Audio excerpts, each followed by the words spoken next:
والمستحبات. دار ابن عباس واترك تفسيره، وقد ذكرت لك قول الشيخ المودودي وهو مجدد جليل. اسكتوا اسكتوا اسكتوا، أين المودودي من ابن عباس؟ وأين ثرى من الثريا؟ وأين سراج من الشمس؟ هم رجال ونحن رجال.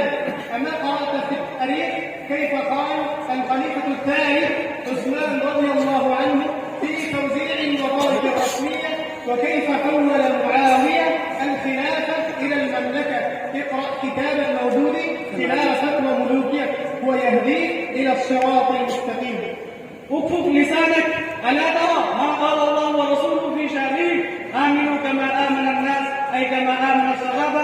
وقال رسول الله صلى الله عليه وسلم: أصحابي كالنجوم، بأيهم اقتديتم اهتديتم. وأيضا قال: لا تصبوا أصحابي. وأضاف قائلا: من أحبهم فبحبي أحبهم، ومن أبغضهم فببغضي أبغضهم. هل قال هذا في شأن الأحد دون غيره؟ أيها الشيخ المجذوب المجنون، أليس الرسول هو الإنسان؟ والله يقول: قل إنما أنا بشر مثلكم يوحى إلي الآية، فيمكن أن يصدر عنه الخطأ كما قال الشيخ في كتابه ترجمان القرآن.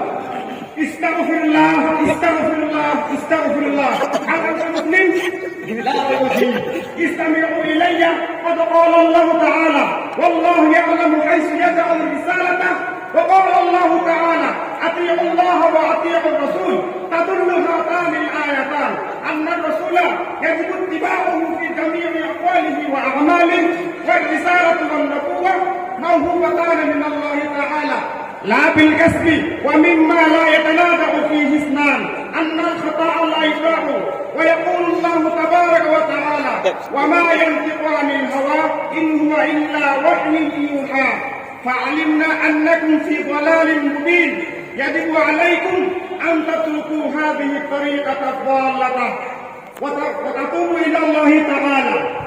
إنا وجدنا أن سليمان عليه الصلاة والسلام حكم، ويوسف عليه الصلاة والسلام سيطر على الحكومة، وكذا نجد سيدنا محمد صلى الله عليه وسلم ترك مكة وغادر إلى المدينة المنورة وهاجر إليها وأسس هناك حكومة جديدة.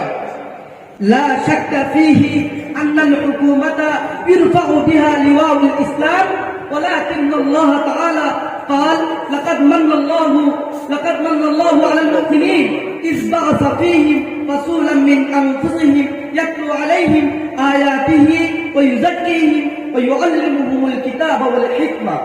يعني أن النبي صلى الله عليه وسلم كان مسؤولا عن 3 أشياء: الأول تلاوة القرآن، والثاني تزكية النفوس، والثالث تعليم الكتاب والحكمة. أيها الإخوة، إننا قمنا بهذه الأمور الثلاثة منذ بداية الإسلام حتى الآن، وندعوكم إلى هذه الطريقة السوية، ونرجو منكم أنكم فهمتم حقيقة الإسلام إن شاء الله. جزاكم الله أحسن الجزاء في الدنيا والآخرة. إننا فهمنا حقيقة الإسلام، وتركنا اليوم الجماعة الإسلامية المعروفة بالمودودية، واطلعنا على أنها في ضلال مبين. وأخيرا نسأل الله ربنا أن يغفر لنا ذنوبنا ويجعلنا في عباده الصالحين.